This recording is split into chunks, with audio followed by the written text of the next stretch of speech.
Une voix claire et mélodieuse dérangea le calme, peuplé de pensées moroses. Le chant se rapprochait. Il vibrait, pur et cristallin, comme une eau de source, égayant le jour qui déclinait.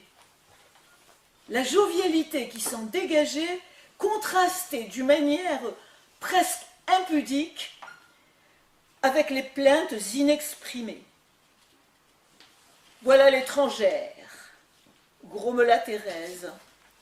Elle se hissa péniblement, s'avança, risqua un œil suspicieux au dehors. « Je ne m'étais pas trompée, constata-t-elle, d'un ton dédaigneux.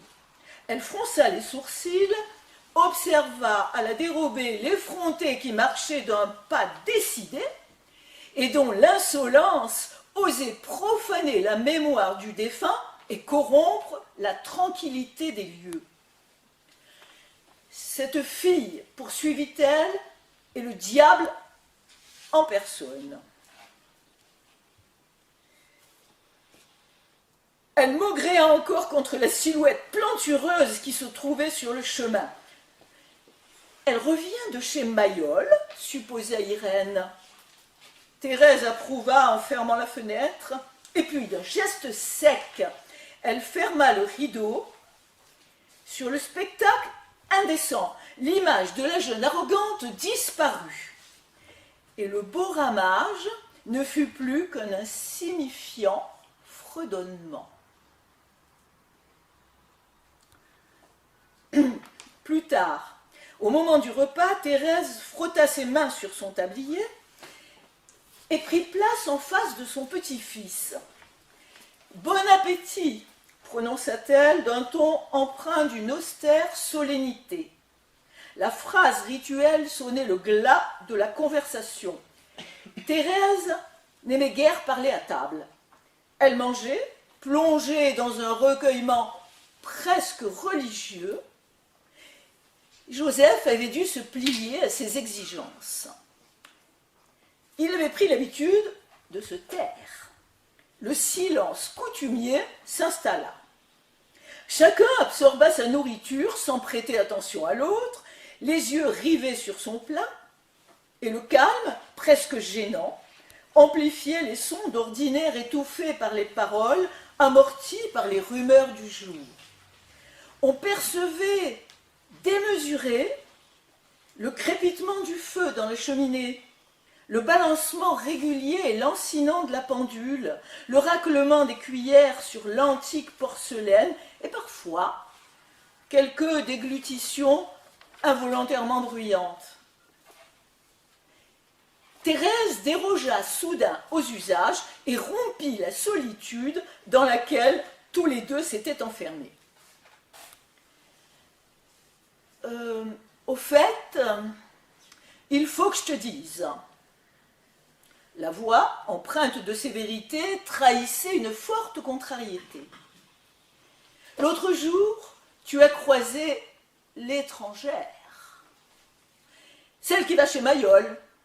Il m'a semblé que tu la dévorais des yeux. Elle est jolie, fit-il évasivement. Thérèse arbora une moue de dépit, et puis, pointant un index menaçant, « Méfie-toi d'elle. »« Pourquoi ?» demanda-t-il en dissimulant son amusement. « Elle a eu des ennuis avec les autorités. » Ouais. Il feignit l'étonnement. Cependant, les remarques de sa grand-mère aiguisaient sa curiosité. Il tâcha de lui soutirer de plus amples informations. « Vous êtes sûr ?» demanda-t-il prudemment. « Ah, Irène n'habite pas loin de chez elle. Un matin, elle a vu débarquer des policiers, ils ont fouillé sa chambre, et après, ils l'ont emmenée. » Et de quoi l'accusait-on ? Je ne sais pas exactement. Elle hésita et finit par avouer. « À mon avis, il s'agit d'une affaire de prostitution. Il paraît qu'elle cachait des hommes dans un atelier que le vieux lui avait prêté. » J'ai perdu. cet atelier? Au Puy-Delmas, à côté de la maison de la mère d'un douanier. Thérèse esquissa un sourire méprisant et ajouta avec une pointe de satisfaction. D'ailleurs, c'est sûrement lui qui a signalé la débauche, et j'en suis bien contente. Elle se leva et alla poser le faitout sur la cuisinière. Vous le connaissez, ce douanier, se risqua Joseph, tandis que sa grand-mère ramenait une corbeille de fruits. Elle ne réagit pas. Son visage se ferma. « Tiens, prends une orange », proposa-t-elle avec détachement. Joseph comprit qu'il serait inutile d'insister, qu'il n'en saurait pas davantage. Cependant, au moment où il détachait l'écorce souple et parfumée, elle se pencha et susurra au creux de son oreille. « C'est l'ancien fiancé de ta tante. »